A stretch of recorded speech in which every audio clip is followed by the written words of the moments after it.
Pa pa pa pam pa pa pa pam pam pam pam pam pam pam pa pam pa pam pa pam pa pam pam pa pa pam pam pam pam pam pa pam pa pam pa pam pa pam. Okay, we start the video with a fit check. Long pants, long sleeve. I don't want to get burned by the sun. And a tumbler, of course. Jadi kita udah nyampe di museumnya, dan ini sebagai orang yang udah 3 kali ke museum ini beda banget dari yang sebelum direnov ya guys. Ini tuh udah modern banget, udah keren banget.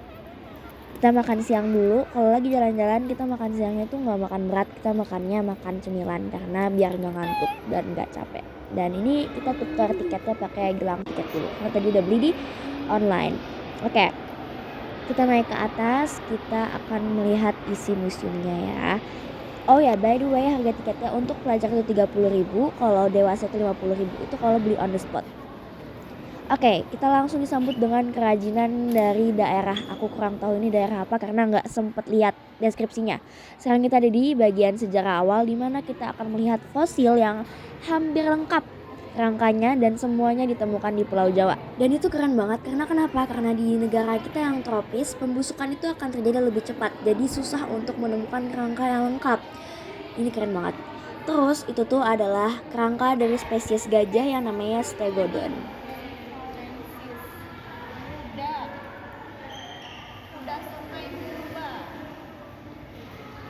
Nggak cuma lihat doang, kita juga bisa megang. Kita megang gigi dari gajah yang spesiesnya Elephas. Kita nggak cuma megang gigi gajah doang, tapi kita megang rahang bawah kuda Nil. Itu tuh ada giginya ya guys, bisa dipegang juga.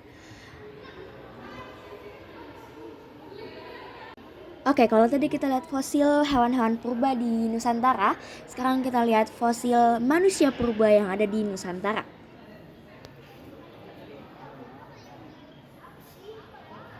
Kita di sini bisa lihat dan bisa bahkan nyentuh teknologi pada era manusia purba ini. Kalau kita belajar sejarah di kelas 10 yang baru banget aku pelajarin kemarin, itu kita waktu zaman dulu itu mereka pakai batu-batuan gitu untuk alat kayak potongnya. Di sini ada batu pukul, kapak kapak perimbas gitu-gitu. Aku udah lupa jujur aja aku kira ini bakal tajam. Ternyata ya mungkin karena udah hilang ketajaman jadi biasa aja, dia nggak tajam-tajam banget. Oke, next di sini kita bisa lihat ada salah satu lukisan tertua di dunia yang letaknya tuh di Sulawesi kalau nggak salah. Kita nggak bisa ngeliat jelas itu, tapi katanya itu tuh lukisan tentang orang-orang yang lagi berburu bagi hutannya. Dan di sini kita bisa lihat ada banyak batu-batuan lagi karena memang zaman dulu itu rely on stones. Terus sekarang ini ada Homo erectus pertama yang ada di Indonesia. Jadi fun fact, ini awalnya ada di Museum Belanda. Cuman setelah restorasi museum ini, Belanda mengembalikan kembali our Homo erectus. Dan ini adalah kerangkanya, kerangka tengkoraknya. Oke, selanjutnya ini ada diorama replika kapal-kapal yang dulu dipakai sama nenek moyang kita ya guys. Next ini adalah teknologi pada saat masuk ke masa-masa perunggu. Di sini ada Nekara yang pernah dibahas di pembelajaran sejarah kelas 10 semester 1. Oke. Di sini ada banyak banget prasasti kuno. Cuman aku nggak sempat melihat deskripsinya itu prasastinya dari kerajaan mana aja.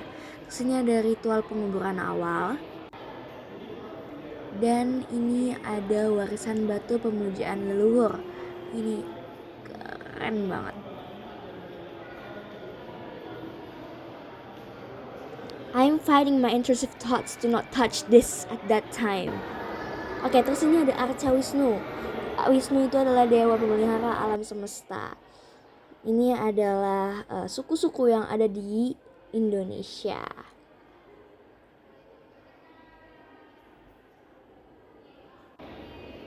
Terus ini kita udah masuk ke bagian relief-relief atau arca-arca. Ini tuh bagian yang cukup ikonik di Museum Gajah ini ya.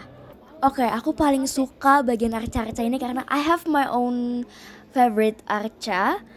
Ini one of my favorites karena aku suka banget sama ukiran-ukirannya. Oke, ini adalah Arca Siwakala, dewa penguasa waktu yang digambarkan seperti raksasa. Ini keren banget. One of my favorites because of the meaning. Oke, selanjutnya ini ada Arca Ganesha yang dikenal luas sebagai dewa ilmu pengetahuan, kebijaksanaan, dan menghalau rintangan. That was my most favorite Arca dari sini karena meaningnya bagus banget. Also bisa motivates me juga. Ini adalah arca terbesar di Museum Gajah. Aku kurang paham juga ini sebenarnya arca apa.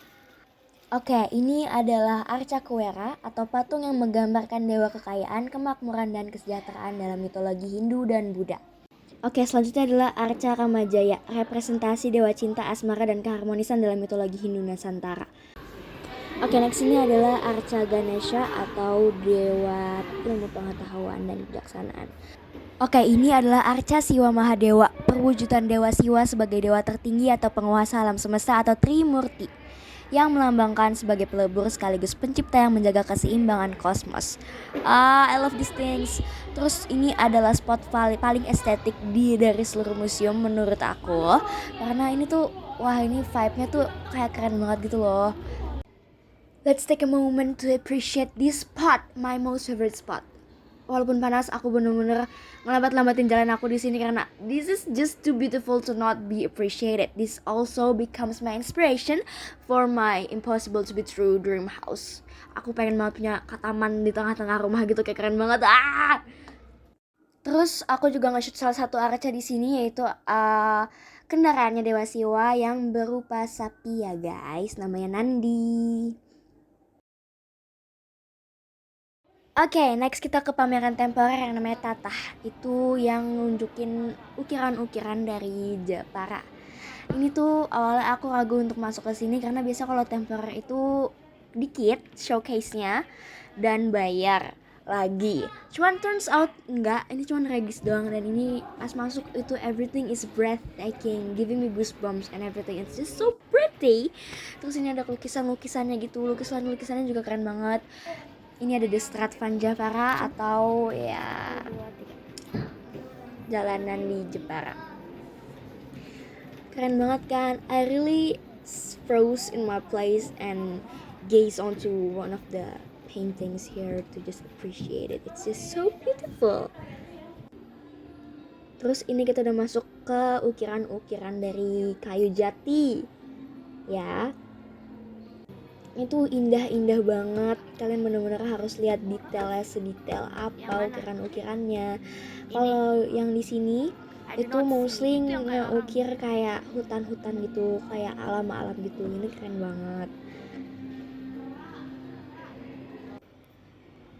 Next kita lanjut. Ini bagian mulai dikasih tahu the infamous gadis Jepara, yaitu Kartini.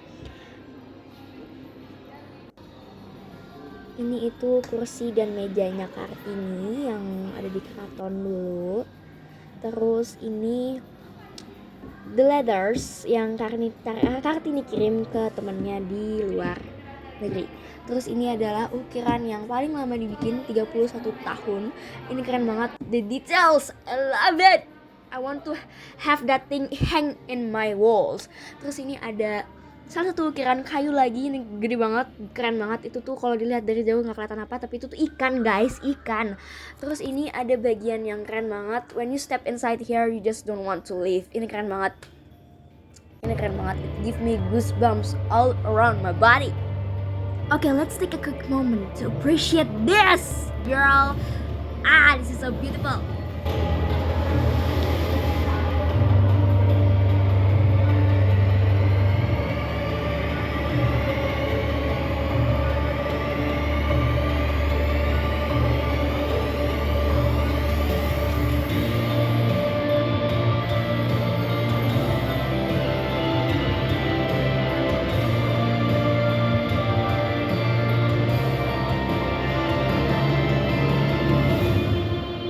Sorry to interrupt your time, tapi ini lukisan 4 angsa ini tuh ada fotonya di aku, tapi itu tuh keren banget. It's so beautiful, I love it.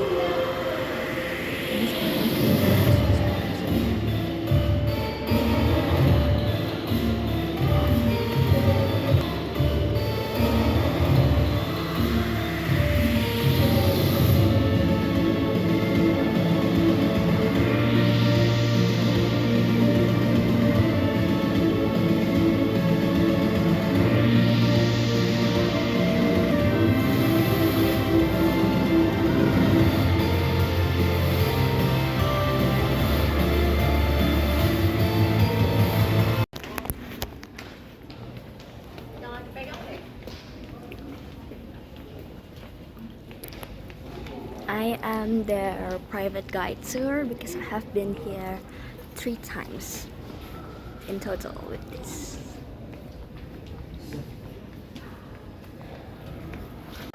Okay, we are going back inside. Di sini ada the famous yang bisa scanning itu, terus bisa kasih tahu ini kamu dari suka apa. Tapi bayar.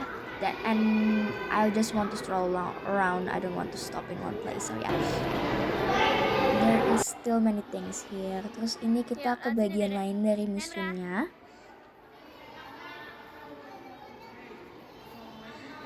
Kita akan menuju ke bagian yang namanya Adaik Suluah Nagari kalau nggak salah. Aku kurang tahu ini adat dari mana. Cuman kalau kata Bunda ini sih Sumatera Barat ya. Kalau ada yang tahu boleh just tell me. Because I forgot. I'm so sorry. Oke, next kita ke bagian rempah-rempah. Ini kalian bisa pegang, bisa cium rempah-rempahnya. Aku nggak sempet megang dan cium karena sudah pada kelaparan. Lanjut kita langsung naik ke lantai 3 berurutan. Kita dari lantai 1 ke lantai 3 habis lantai 2. That is the trick for you guys biar nggak keliling-keliling banget dan naik turun.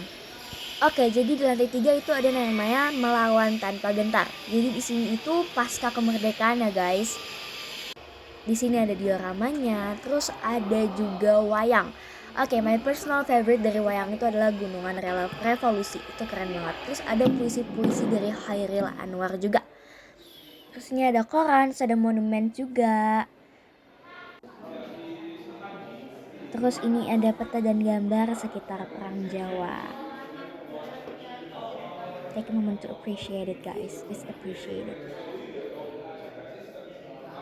Ini juga ada lukisan Raden Saleh. Terus ini senapan, ini besar banget senapannya kalau boleh jujur. So big.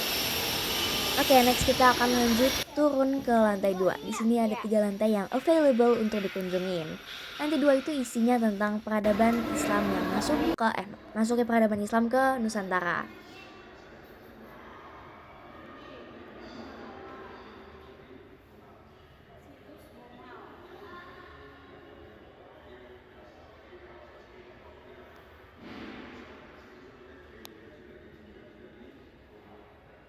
Terus kita di sini bisa lihat manik-manik Islam yang dimana itu colorful banget and very beautiful and very pretty.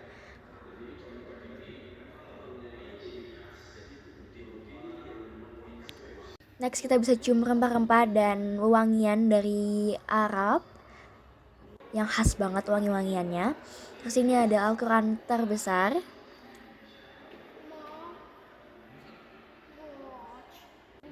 Terus ada Al-Quran yang di gulungan kertas gitu. Ini panjang banget. Ini pun bahkan belum semuanya kebuka gulungannya. Terus ada Al-Quran yang terkecil. Terus ada hikayat Arab juga dari Jawa. Cuman gak sempat ke-shoot. Terus ini ada wayang Wali Songo. Dan ada peci Muhammad Hatta dan Soekarno. Dan selesai juga kita keliling-keliling museum ini.